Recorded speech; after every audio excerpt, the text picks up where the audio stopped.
Hello everyone, today in this video we will fight against the atmospheric world around us, and this time we will refer to some recent media reports about the Russian-American negotiations over Russian-Ukrainian peace deal. It's actually peace deal between BRICS and the most powerful of so-called Western countries, geographically speaking, so United States, honestly speaking.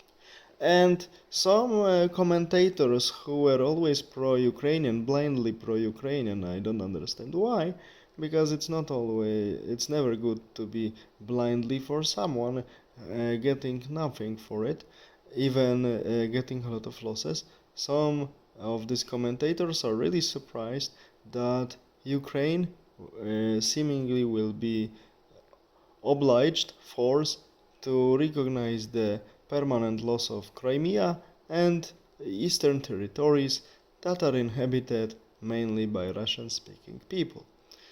And in my opinion, there is no surprise in it, because if we look at the situation at the front lines, Ukraine lost, and it's still losing another inch after inch of the territory, because the Russians are moving forward.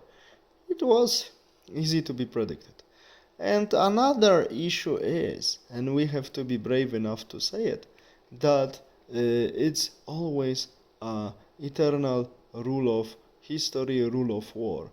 If you lose the war, you lose some territories, or in worst case, sovereignty, or simply like in ancient times, you are turned into the slavery.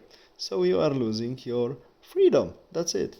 Like Romans in the mid 40s of the 2nd century BC enslaved a little bit more than 150,000 of Epiroti people when they suppressed the revolt against them.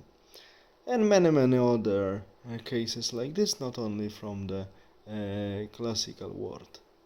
That is why I'm not surprised that negotiations are going this way, that Ukrainians need to recognize permanent loss for Russia these territories. The big achievement for them is the fact that thanks to the Western support, heavy support, they defended this way or the other their geopolitical existence, but of course their country shrinked in terms of territory, and of course dramatically in terms of the population, due to the loss of the territories, war losses, and great emigration abroad. So these are the losses that in most cases will not be recovered. So country is completely destroyed. I mean Ukraine. And we shouldn't be surprised that they are forced to recognize the de facto state and not to lose more, simply agree for the peace deal. And now we see that we came back to the times when real politics is again into play officially. So this is what you can have: only your force and smartness of your diplomacy decides for it. If you are not smart, if you are not strong, you are simply the toy in the playground of big superpowers. As Thucydides wrote, strong ones do what they can, weak ones do what they must. And it was never any different.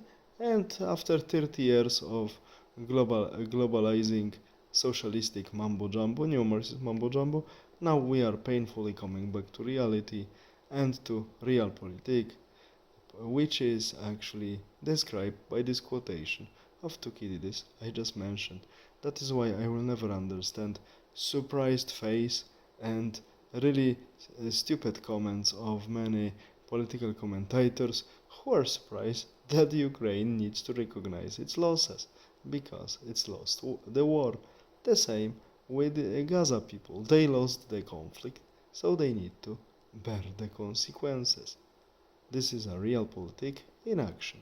All the best, have a nice day, bye.